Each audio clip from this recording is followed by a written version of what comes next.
Bonjour Thierry Lepan, vous êtes le délégué interministériel à la langue française pour la cohésion sociale. Vous êtes aussi le président de l'Agence nationale de lutte contre l'illettrisme.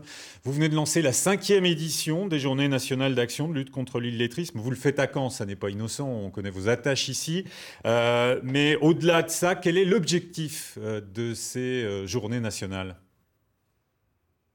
L'objectif, c'est de faire tomber le tabou qui, aujourd'hui, nous empêche de parler des situations d'illettrisme de ces 4,5 millions de personnes qui ont du mal à lire, à écrire, à compter, et de ces 3 millions de personnes qui sont nées en France, qui ont été scolarisées en France et qui, malgré les efforts de chacune et de chacun, ne savent toujours pas lire, écrire et compter. Donc vaincre le tabou, commencer à en parler, c'est aussi agir pour que le quotidien puisse changer. Alors il y a une autre difficulté pour des millions de personnes, c'est ce qu'on appelle l'illettrisme numérique et l'électronisme, des gens qui sont complètement perdus face au numérique.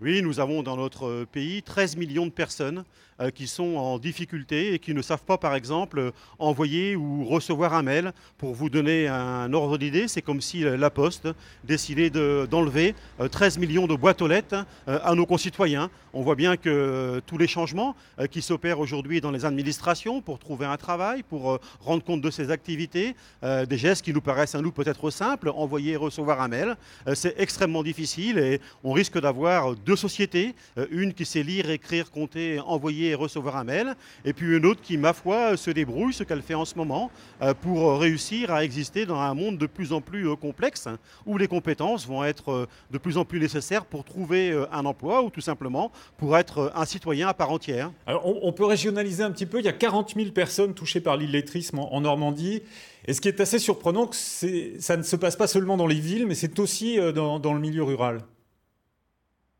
Oui, contrairement aux idées reçues, là aussi, la moitié des gens en situation d'illettrisme vivent dans un milieu rural, l'autre moitié en ville ou dans des quartiers. Mais ce que les gens ne savent pas non plus, c'est qu'une personne en situation d'illettrisme sur deux est dans l'emploi. Elle se lève le matin, elle fait sa journée au travail et elle rentre le soir chez elle. Et parfois, même souvent, elle a aussi une vie sociale, une vie culturelle, une vie sportive. Et tout ça sans savoir ni lire ni écrire. C'est pour ça que j'ai voulu aussi ce matin aller à l'agence Pôle emploi pour d'une part remercier les personnels qui font ces efforts au quotidien pour accueillir, diriger, conseiller celles et ceux qui sont en immense difficulté, mais aussi pour rencontrer celles et ceux qui viennent là pour avoir un soutien qui leur est dû pour qu'elles puissent rebondir dans la vie et être considérées enfin comme des citoyens ordinaires. Merci beaucoup Thierry Lepan d'être intervenu dans ce journal, ce midi 11 12 13. Merci à vous.